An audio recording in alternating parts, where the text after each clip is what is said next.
Hello, everybody. This is the What is on the Tabletop podcast. My name is Symbio Joe. You can call me Joe. And I have a returning guest. And today I will answer his questions because he has a lot of it. And in comparison to me, he is prepared for a podcast. Welcome, simpsominiatures. Welcome, Tanner. Hello. Thank you for having me. I'm very excited to talk with you once again. As am I. It was a very nice first episode with you, as you are way more laid back than I am, and you bring a chill mood to the podcast I need, I suppose. Well, I'm glad I could be that stabilizing force. So you Yes. told me after our first episode that we had worked our way through 3 of 15 questions you Uh, prepared, and I yes, was I had many. a little shocked about not about how fast the time went by. I was expecting that, but that are you that prepared? So it is I am still very, very prepared person in general. I try. okay. A true Boy Scout. Okay, well, I could start a question if you want. Just My original list is gone, but I made a new list of 10 questions, so 11 well, actually, I just typed let one. let's just work our way through your list, and Sounds great. I'm a little suspicious that we will not work it through in this hour, but let's Oh try. no, maybe we'll lightning round at some point. Okay. Lightning So round. first question is regarding basing miniatures. What is your favorite method of basing miniatures, and do you have any tips regarding like a strategy to basing miniatures? Because I had two ways that I've been using that I think are my tried and true methods. I want to see what your thoughts were on this. Um, well, I give you a brief history of my miniature basing, how it started out and where it is today. Um, Okay. in the very start, it was just some GW flock, I guess, or modeling sand. Maybe Yeah. bird sand was involved. I'm not quite sure about that anymore, to be honest. And the standard white run of the mill um, glue. I think it's called PVE in English. PVE glue. This Oh, a PVA is like the elevator's PVA, glue. yes. Yeah, the white This glue. Yeah. the standard glue.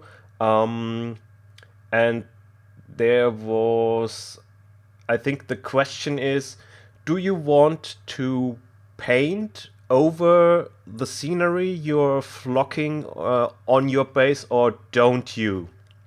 And I've never painted over flock. I don't know if I've ever done that. Do you paint over flock? I feel like that'd be a mess. Like it'd get inside of your paintbrush. well, if it is fixed down with glue, it Yeah, I suppose works. so. Also, uh, right now I'm working with sand. Sand you fix down with the glue. I did not paint over, well, something you use to represent plants, moss, Yeah. something like that. I always painted over sand, and there are a lot of technical colors out there now to get Yeah. certain results. I have not messed around with those. Mm. What I can say is, if you um, glue sand to a base and prime over it, that Yeah. does not stick very well in my experience. Yeah. I think I've tried that with I made a kill team table for not 40K for kill team. And I wanted it to be like this like deserty kind of California sandy table. I went out and bought from a local thrift store a huge jar of sand. I'm looking at it right now, and I tried to get it all glued onto this board in my garage. I don't remember the size of a Kill Team table, but it's much smaller than the standard 40K table. and it was a mess and a nightmare. And trying to, I don't think I think I tried to paint over a small section of it and tried to seal it, and it just did not turn out the way I wanted it to. But let me ask quick, I don't know how far into your history of basing you were regarding using sand. Have you ever heard of using baking powder? Yes, I heard of it, but Have only you tried? no. Okay, Because only in the I need context you to try this. of using it with super glue to get down a quick textured Yeah. base. I by So, the oh results my I have goodness. seen, I think it is not enough texture for my liking. So, what I remember reading, or maybe not reading, listening, I don't know. I somebody was talking about the different scale for realistic. And I'm not, trust me, I do not care about realism in my miniature painting. But at the same time, somebody was talking about how sand compared to a miniature is almost too large. Like each grain of sand almost comes off more gravelly, and how baking powder, due to the size of the each individual particle, especially when it's bonding with that super glue, it gives a almost more accurate representation of a sandy texture.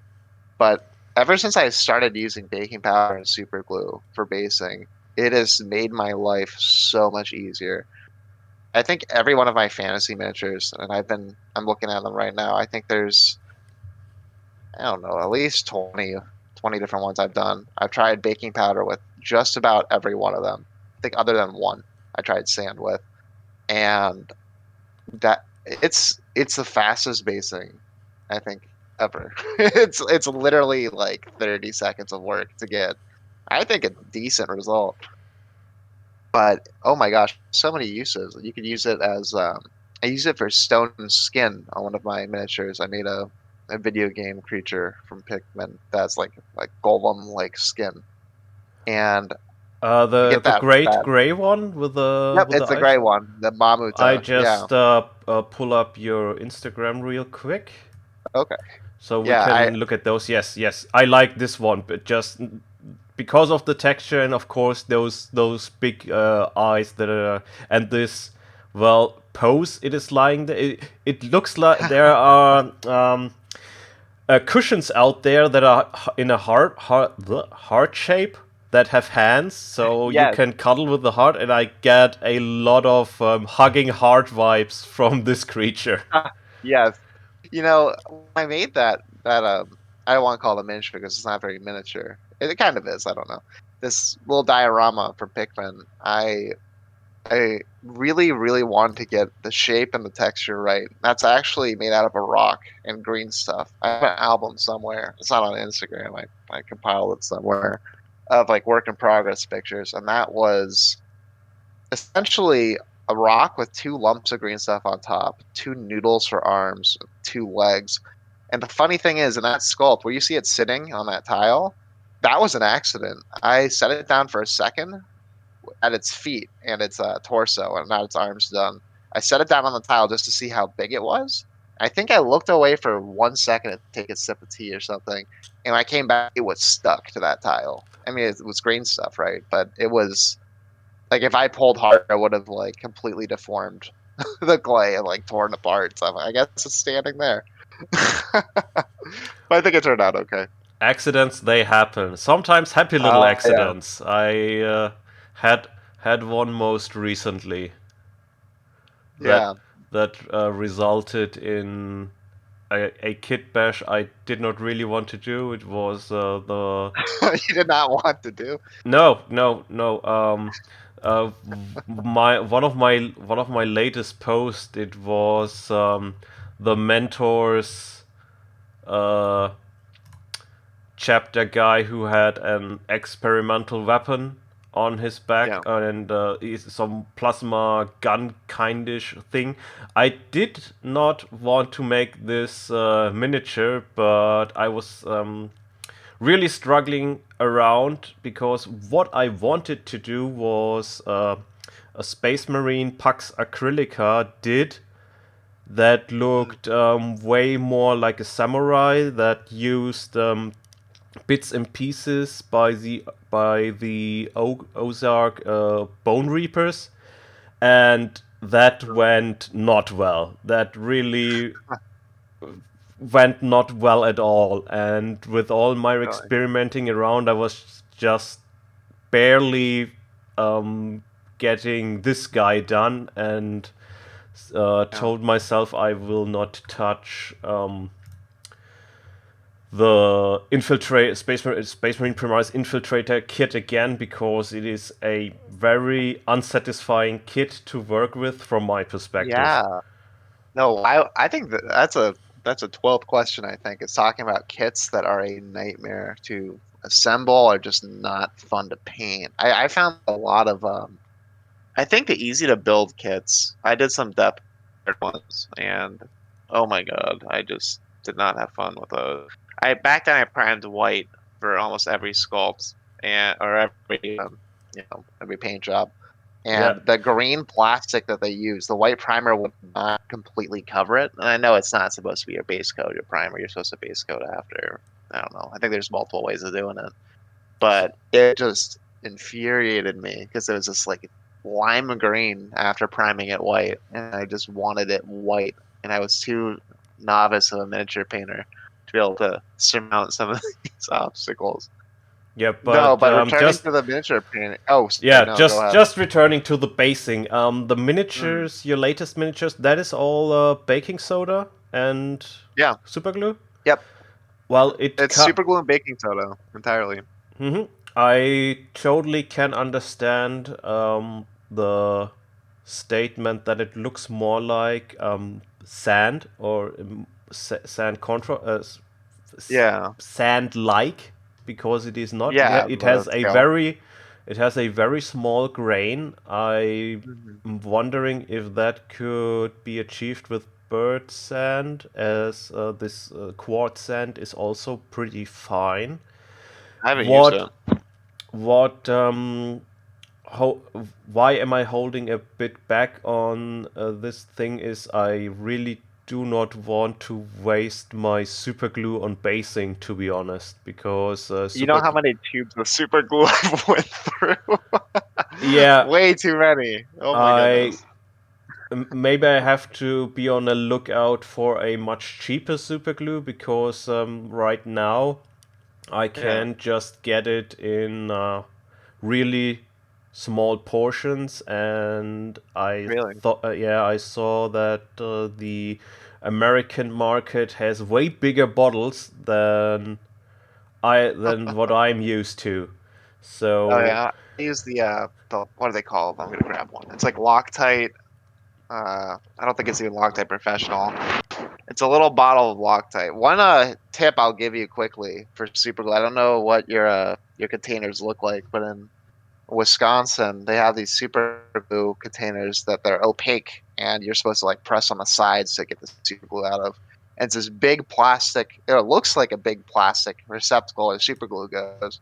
If you can't see the actual liquid inside of it, don't buy it because half the time that's a big plastic hollow shell that squeezes out the tiniest tube you could imagine that's inside.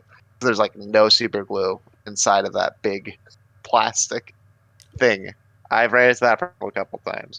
okay, that is interesting to know. No, Yes. I actually switched from very liquid super glue, as it was used to for a long time, because Uh-huh. apparently, I don't know, in Germany companies switched to, or well, they brought out a new product line which is super glue that is a gel form, and I it does wonder not. how that works with baking powder, if it if does. if, if I might do science to it, um, I'd because love to see in that.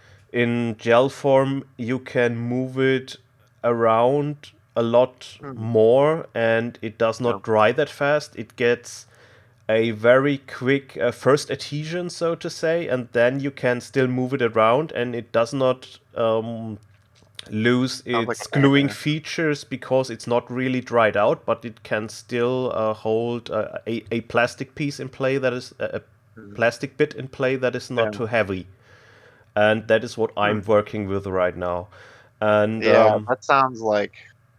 That sounds like a nightmare to me. I hate the gel super glues. I really do. I tried one once and it just, I don't know. I think I threw it out. I just got so frustrated it was not working, and I think I was making more mistakes than it was worth. I'm not gonna continue using this. Well, we are no real chemists, so I Exactly. That's half the we fun is experimenting, though. yeah we cannot really tell what are the itty gritty bits of knowledge you need for to find Yeah, your perfect super glue for the perfect occasion. Uh, yeah. would be nice if maybe a hobbyist with a chemist background could shine more light on that. Just Your next just guest. just just saying, Gotta find them. if you're a hobbying chemist, I would like to talk to you. Please, I would love to hear that. Okay, I'm gonna ask you about paints. I want to ask you about, have you ever used craft paint while painting miniatures? Because there's definitely a stigma using anything less than like Vallejo or the Citadel brand paint, especially with like 40K, I think. If you're not using like, I'm gonna botch the name of a color, but like Mephiston Red or something, or Pallid Witch Flesh or Kislev Flesh or something, people are gonna say, "What color do you use?" Oh, I use craft paint, and then you get torn apart. That's happened to me a couple of times at least. Do you use craft paints ever in miniature painting, or do you use the more, I don't know, As official, as I as suppose? soon as I could afford it, I used the official paints.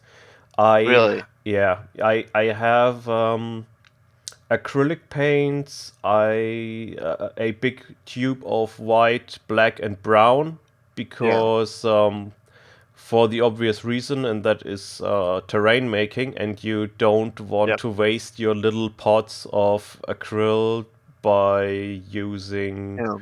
those. And yeah, I think, as far as I can tell, Mhm. that there are not so much differences to the little painting pots. There is always Yeah. an interesting question when it comes to the finish of the color. How does it look when it's dry? Does it fit with the regular Games Workshop color? Does it fit with the Vallejo color or Army Painter? Oh. Does it fit with contrast paint? Because contrast paint, I found out quite quick, has a little more glossier finish than the regular Games Workshop Yeah, color I does. haven't used that yet, the contrast paint. I've seen it and I've considered using it, but I don't know. I guess I just didn't like when I watched the video. I'm like, how to use it, and it just put me off a little bit, so I didn't bother picking any up. They are quite interesting. They are a tool in the box of the miniature painter. You have to Yeah, find out how you use this tool best, and of course, then there's the question: do you want to pay the price tag for this tool? yeah, isn't it expensive? I feel like the last time I went into my hobby shop, I looked at it and I went, I think I was gonna grab like black contrast paint or something, because I remember liking the look of, I think they showed off like black Templars or something, and when I went in, the price tag on such a, I mean, comparatively small compared to the craft paints, right? Tube of or bottle of paint. I don't know. I just decided, Well, no thanks. let me say that when someone is using craft paints and you are getting the result you want by using Yeah. craft paints, why not?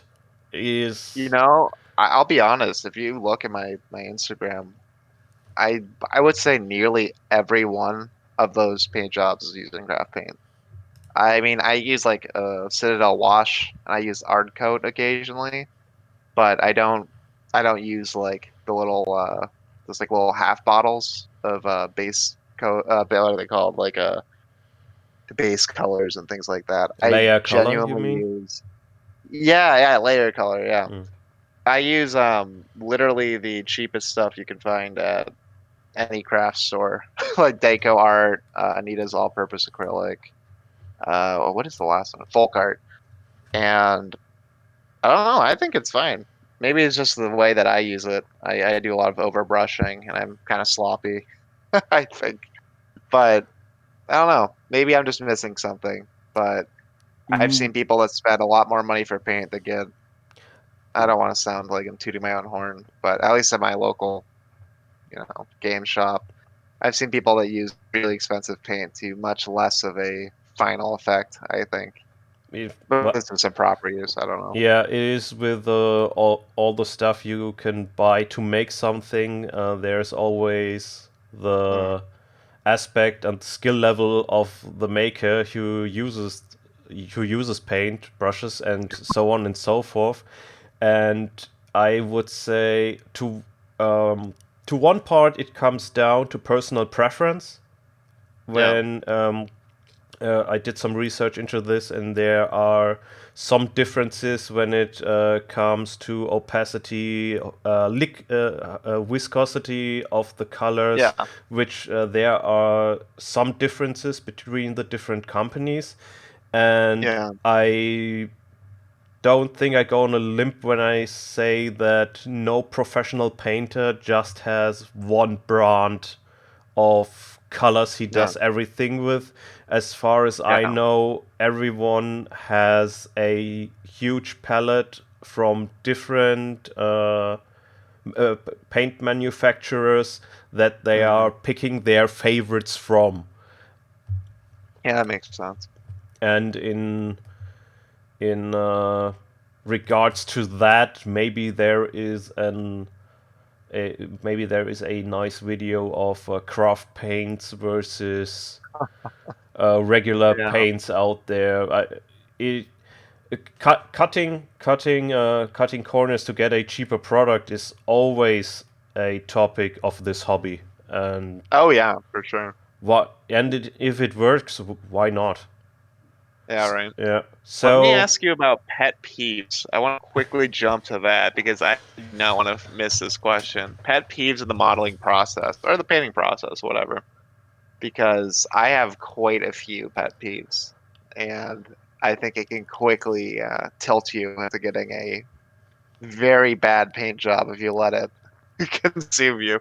Like getting little tiny like a dust, like not hair, like a big piece of hair, but like a little, what do they call it? Like those tiny, like not even an eyelash size. There's little yeah, it fibers of is. Yeah, little fiber, little. Well, you can call it dust. yeah, Um, flock, I guess.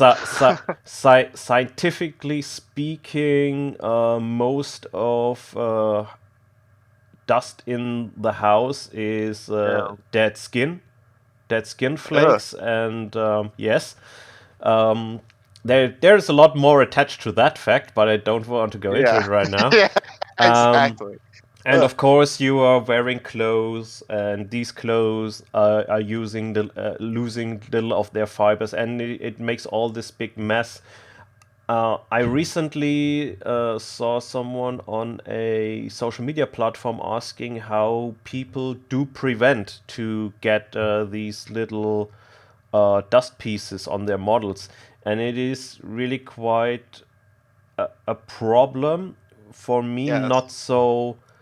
I recognize this problem not so much with my stuff. I don't want to price myself that I work really, really clean. Maybe if I look at my macro pictures I of haven't seen miniatures, any on yours.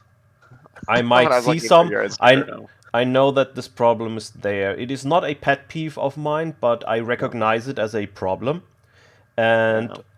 oft the most of the time it occurred to me is after priming, that I was priming and Yeah. I see that the primer has caught a little fiber from midair and has now fused it to my model. And Oh my goodness. that is Yes. that is something. Well, Get you the can you tweezers. yeah, either tweezers, you scrape it off and put another layer of Yeah. oh Jesus. It depends how stuck in it gets too. Yeah, This yeah. is a gross question, but if it's like completely like if it's if it looks like a wash would catch on it. You know what I Yeah, mean? yes, Maybe then yes, that's a good yes. description of. If a wash catches on it, or if it suddenly pops out when you dry brush, that Oh God. that is a problem. That is as worse as a really big mold line you forget. Now, Yes, that is a problem. I love that. That is absolutely a problem.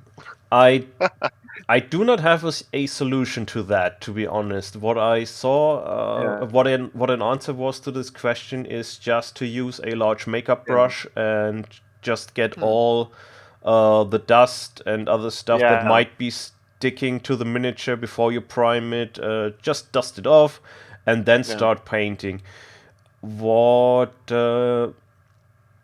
might happen is sometimes it gets in between my brush bristles, but Oh, yeah, I yeah. I hate recognize that. that I recognize that quite quickly because color starts to dry on it and it forms Yeah. a little nice well, a little recognizable blob at the top or at the side of your brush, and I just wash it out, just pick it out then and start over again. Yeah, it is Do a you use problem, not a do you pet use peeve of paper mine. towel? I'm cutting you off on accident. I apologize, Joe. I use not paper How do you dry towel, your brush? by tissue paper. Tissue paper. I should try that. I'm using paper towel. Every once in a while, fibers. I don't push into it or anything, but every Mm. once in a while, a little fiber will get in my brush and it'll drive me nuts. Yeah, I use regular soap and paper tissue. Gonna have to try that. Work quite well for me. Yes, but Do you have any other pet peeves in the do, miniature um process? well, something that gets me really angry, and what I think I found a solution to, is glazing. I'm still working on glazing, and I am very impatient when it comes to glazing, and Yeah. the result is that, well, it does not look that flawless as I want it to. Mhm. And what found out is I have too much color on my brush. And if I just change the size of my brush so not so much color can get stuck into it, it works quite well for Yeah. me.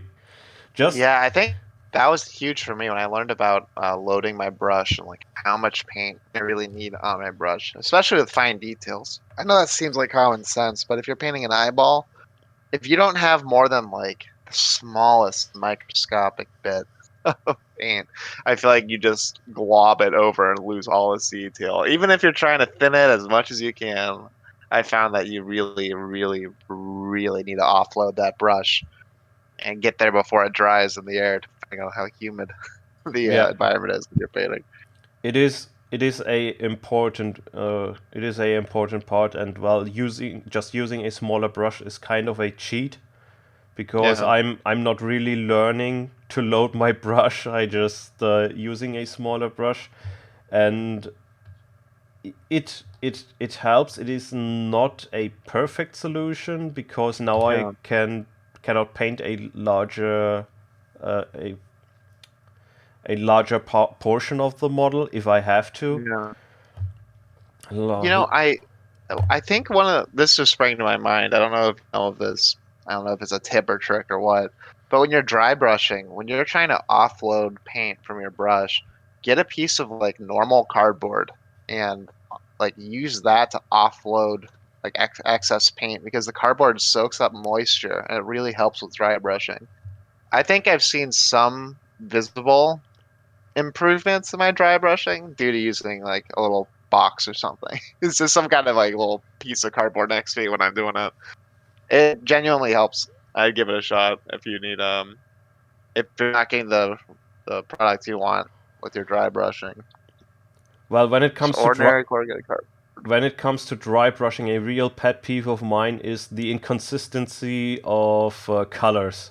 Because sometimes you open Uh, a color and it is exactly right to easily dry brush with it, and Yeah. sometimes you get one that is a little too liquid to dry brush with it, Yeah. and and a lot of my early dry brush failures came from working with too liquid colors.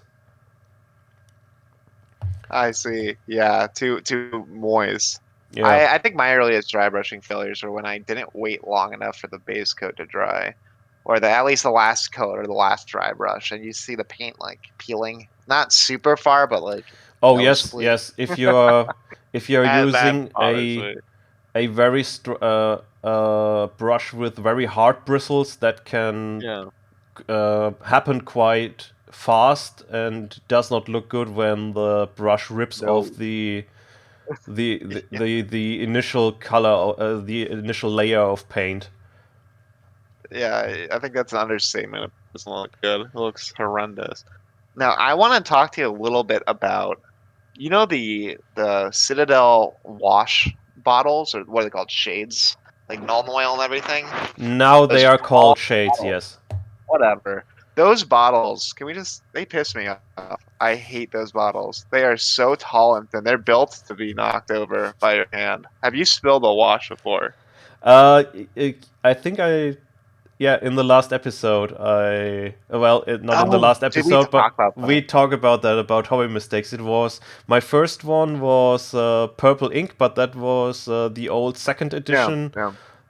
plastic bottles, and a bottle of Reichland Flash got spilled over. Yes, they. Oh, yeah. I hate those tall bottles, man. I think it They're will built to be. be knocked over. I think it will be a great day of rejoice for the gaming community when Games Workshop finally switches to dropper bottles. No, Whenever. there's a conspiracy. They want you to spill it. They want the bottles to Mm, evaporate. yeah, Man, it's all maybe. conspiracy. It's they want to sell Yeah, more bottles.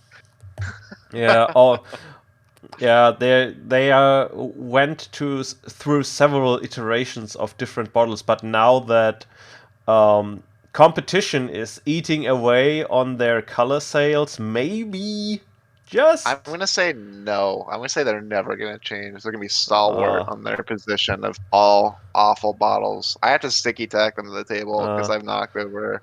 It I'm was such a disaster.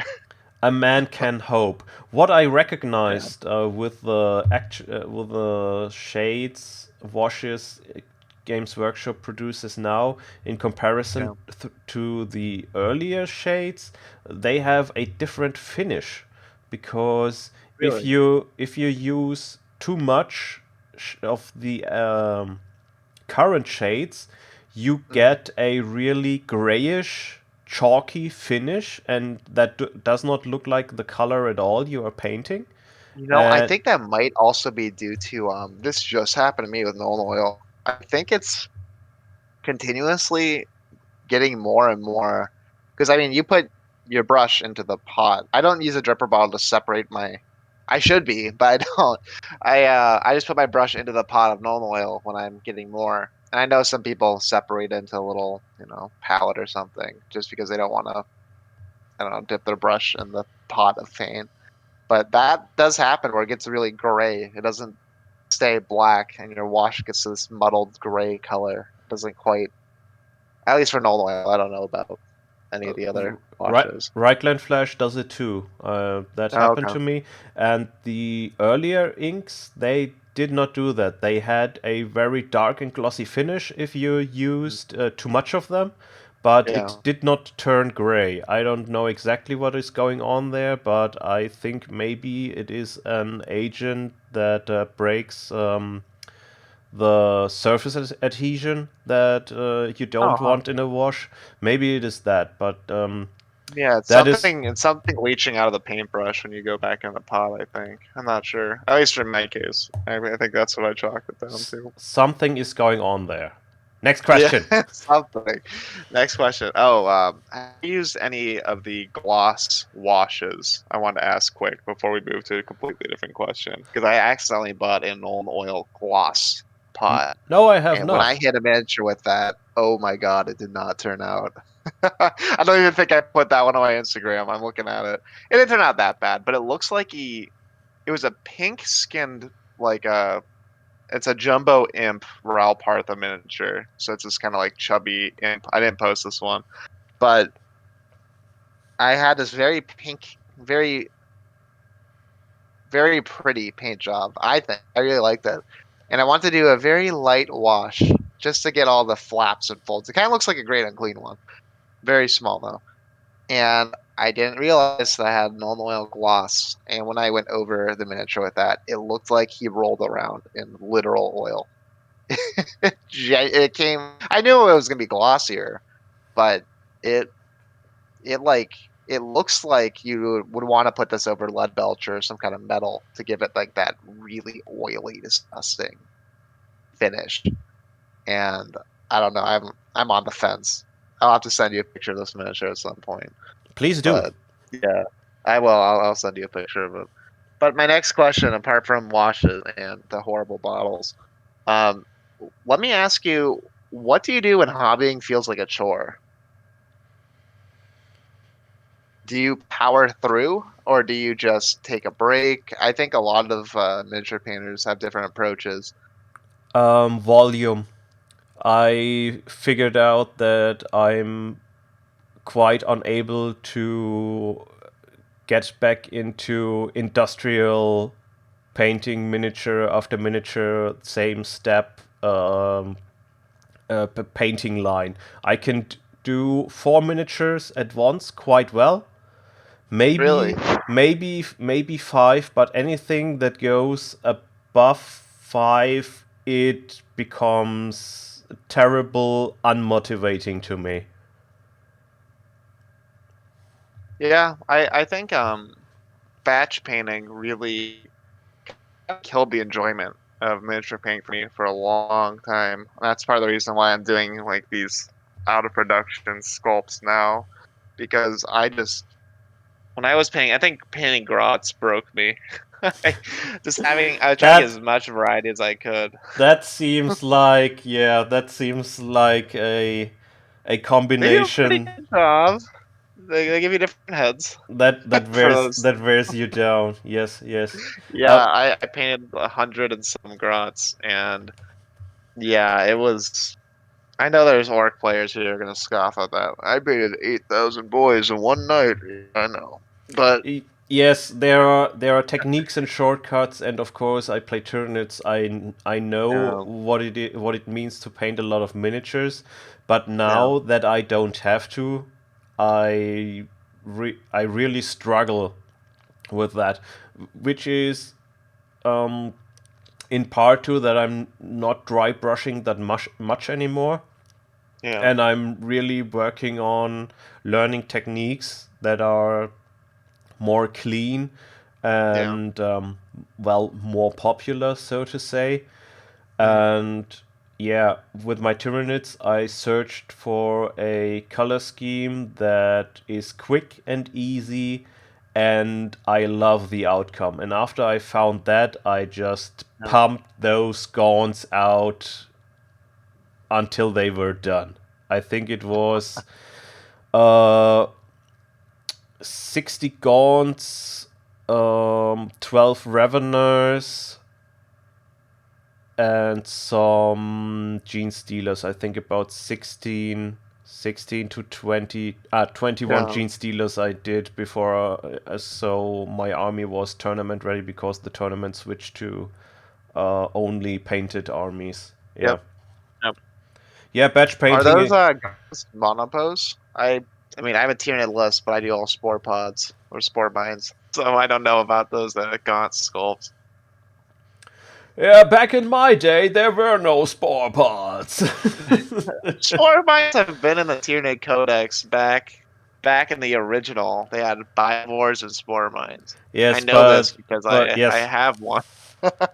but not so much drop pods. Drop pods came Yeah, late. not the sporocysts. No. Okay, they came late in the third edition. I think we owe those to Pete Haynes, and after that, it took quite some time until there was an actual model. Yeah, I understand. Next Yeah. question. Next question. Okay. Have you ever painted commissions, and how do you feel about that process of painting something you are going to give away or just not keep?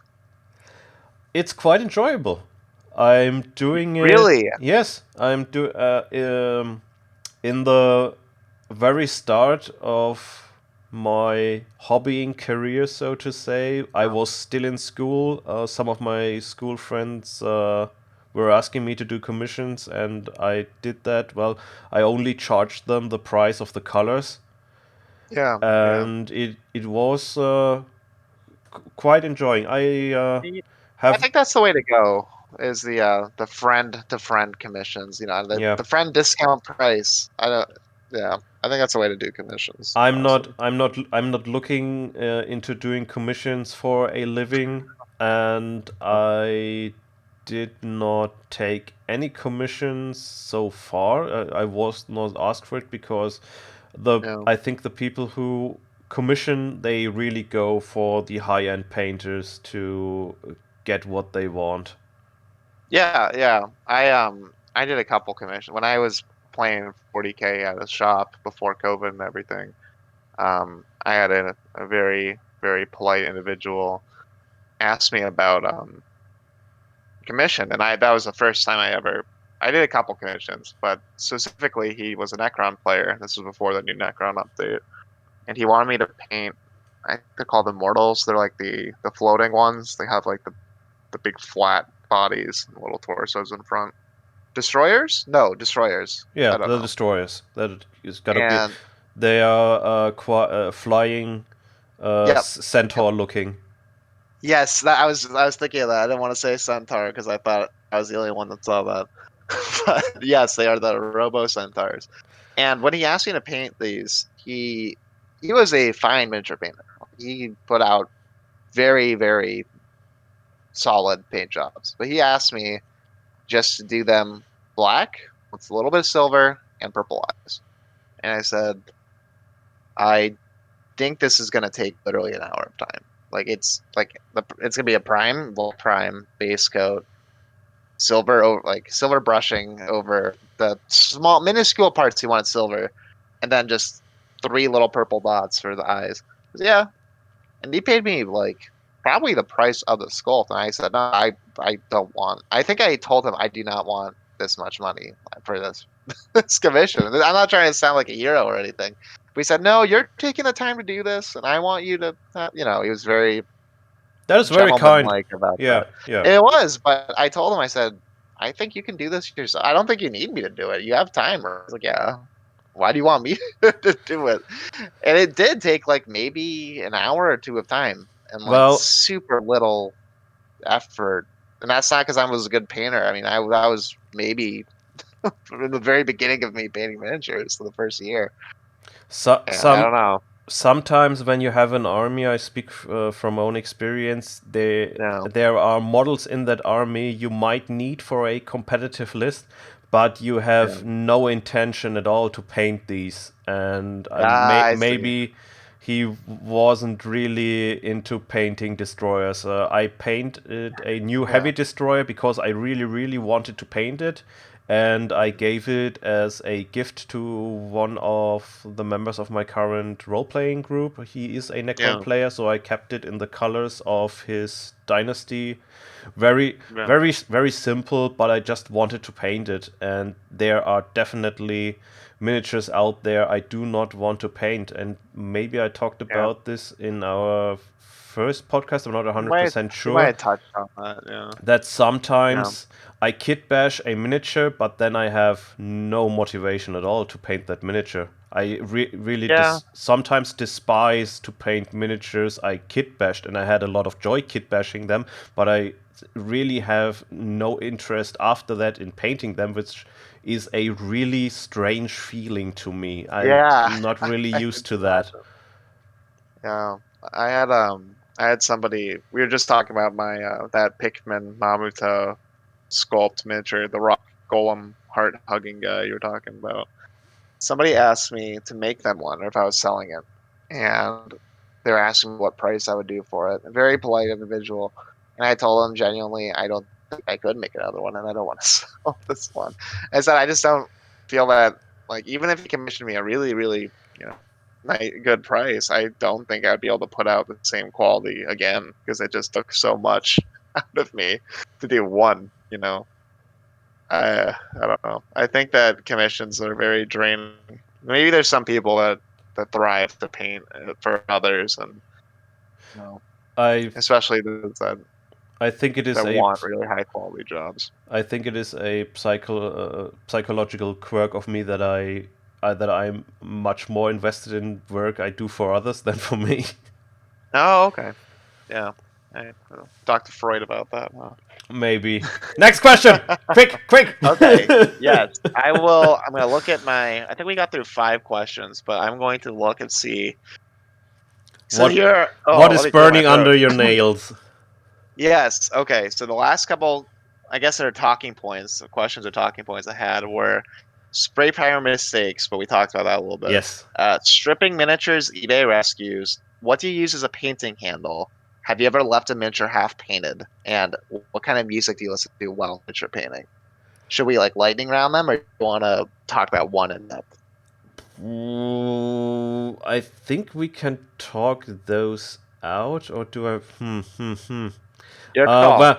Well, just well, we have 15 minutes to go. 15 minutes. Okay. Let's try to lightning round. I will try to lightning round them, but Okay. I make no promises. That's fine. All right. Stripping miniatures, eBay rescues. Have you stripped miniatures? I only have stripped one miniature or two. I have stripped two miniatures so far. One was a hive tyrant. I was breaking apart Okay. them then and was making a new conversion out of it. And the other Yeah. one was a orc boss, metal orc boss, when the Yeah. second war of Armageddon came around. But normally I do not strip, and so far I did not do eBay rescues. I'm not 100%. Oh, it is so much fun. I'm not really looking into it but I really can see its appeal. Oh yeah, I talking briefly about stripping miniatures. If you don't use the right solution, it can be a nightmare. I remember somebody was telling me you need to use rubbing alcohol, like the isopropyl alcohol, and it did very little for me. There's this dollar store stuff I use called LA's Totally Awesome, and that is a lifesaver. It's like $1 for a massive bottle, and it works very well on plastic and metal miniatures what without like melting the plastic, I suppose. what drives me nuts are people on Instagram who are painting top level and are nearly done with the paint job and then make a post like, I'm not, this is not what I want, I'm now stripping all of it and start over Oh again. God, And no, that is a mindset I cannot get behind. My no, I brain don't does do not that. comply when I I have a friend who is a perfectionist and No. designer, and so I'm close to the mindset of these people, but I no, I can't. It looks good. Just no, just Yeah. finish. Just have it. But it's having seeing little inconsistencies or something, and then stripping the whole miniature and start over again. This is Yeah, nothing I wouldn't do that. I cannot No, I get. wouldn't do that. I understand, kind of sortish, really, but no, that's not me. When it's a thick paint job that was painted by a literal, child or somebody new into the hobby that's selling their stuff on eBay because they just don't want to miniature paint, or it's stuff from the 70s that just has been sitting in a box. That's when, or the 80s, 90s, whatever. That's when I really enjoy stripping miniatures. I don't think I could take a miniature that I painted unless it was really bad or really early when I first started. But I'm looking over at some of my earlier stuff, and don't think I could strip them, even though they're not perfect. I can only strip things that either weren't my paint job, that aren't serviceable, or just obviously need a fresh coat of paint. All right, next question. Painting handle. What do you use as a painting handle? I really late got myself the standard Citadel miniature handle. I have to say Oh, that really? the majority of time I was How is that? just grabbing the miniature by its base and moving it Mm, around, and if I yeah, scraped off little paint flakes from mostly the foot, I would just yeah, repaint it. The paint yeah. handle is a good addition. I quite like it.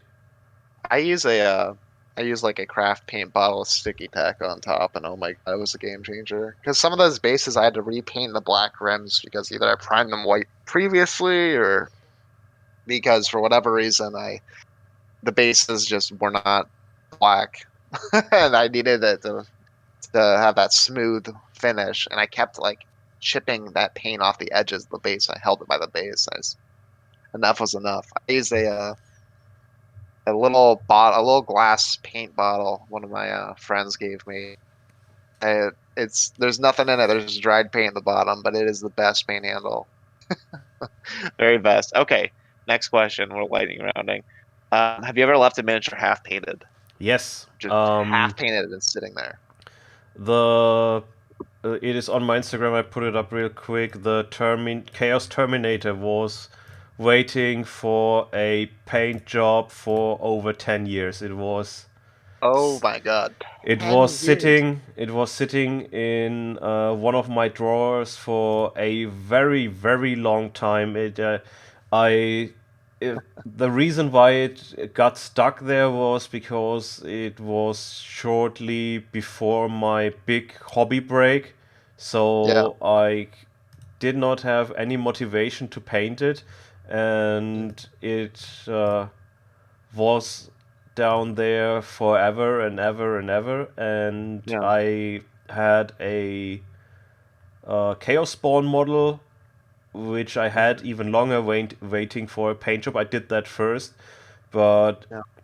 as I told you before, I'm quite far down my main project road. And Mhm. yeah, it is time to make amends to the past, so to say. So yes, this is my example for a half painted model I picked up after a very long time. I think only the armor was done, not in the colors it is done in Yeah. now, and the cloak was done. And I painted over the armor, redid the cloak a little bit, and yeah, did the rest. Gotcha. Yeah, I have a couple gene sealers. I did bubblehead gene sealers, and I have like two or three left from the squad of I don't remember what they're called, neophytes, I think, and or maybe they're acolytes. I don't know. They're the ones that are less pure strain, like they're more human The esque. neophytes are more Yeah, human looking. neophytes. Okay. Yeah, I painted like seven of them, and I have three left, like the heavy weapons guy and a couple others that are sitting on the shelf, and I cannot I have like one arm painted fully on one of them. But I just cannot gather the will to finish them, and it's driving me nuts. I want to have that unit done just so I could stop thinking about it, but it's gonna sit on that shelf for I assume hopefully not forever. I want to get them done eventually, but that feels like a chore, and I'm not gonna subject myself to working off of luck. Okay, last question. Music while miniature painting. Do you listen to music while miniature painting? And if so, what kind of music? Okay, confession time. Oh no. Um, most of the time I do not listen to music. I am listening to Okay. podcasts. I'm Okay. a great fan of the Joe Rogan Experience, which Mm, is I think the biggest English-speaking podcast out there. And then the huge one. podcast Bill Burr puts out, Whitney Cummings, Yeah. and when I'm done with those, I am a disco hound, so disco music all the way to Disco. yeah, it is yeah, that So and a complete other direction. Dark country is also music I listen to while a painting. dark country. It, I don't think it is a correct. description of the genre. It is Is it very country music but darker? it is country music, but it is very bluesy and Okay. in its topics, not the happiest kind of music. I No. feel like Wisconsin has a lot of country music. I have a feeling that I've heard this without knowing. I listen to a lot of, and you're gonna think I'm crazy. I love noise music. I absolutely love listening to like static noises or tones. I listen to a lot of Merzbow, Scant, just ear-piercing noise. And you're gonna say, Tanner, why would you subject yourself to that? Tanner, why would you But subject yourself to that? because when I was in college, I found that when I'm trying to focus on something, and if I hear like the cat messing around or somebody talking or other things in the background while I'm focusing, my attention will 100% shift, and I will not be focusing on what I'm doing, and I am going to kind of half-ass either. And this works with miniature painting too. If I hear like my girlfriend talking in the other room about something to a friend, I'll be listening in on that conversation, not really paying attention, and then thinking about other things. And I will kind of get off track, and I'll look down at my miniature, and I'm just sloppy, or my assignment or whatever I was working on at the time. So when you listen to something like noise music, it's kind of or static at all, just white noise, right, brown noise, it kind of blocks off your sense of hearing, and you really focus on what you're doing because you can't hear anything. You're not paying attention to music because it's barely music. That's right. That's a whole other conversation.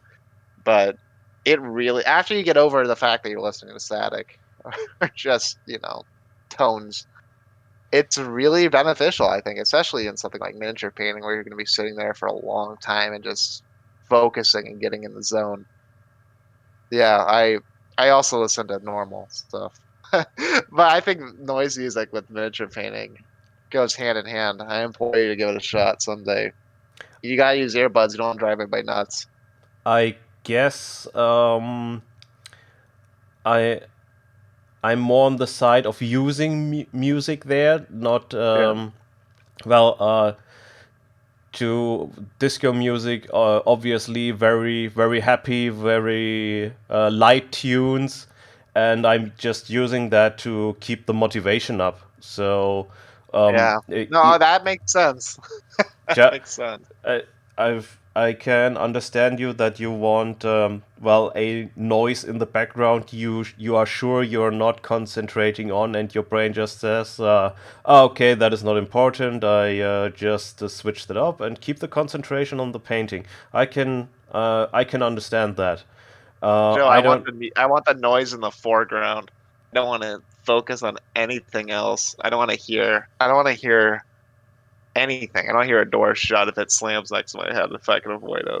I want to be laser focused on my miniature because I think you do the best job when you're focused and you're not drifting off. And yeah, but not to sound like an elitist or anything. I don't like to come off like No, that. You can enjoy any kind of music you want. I listen to vaporwave and what electronic music as well. whatever floats your boat. As Exactly. it is the same as with the craft paints. If it works for Yep. you, you do you. It And is that's a there. beautiful thing about miniature painting, isn't it?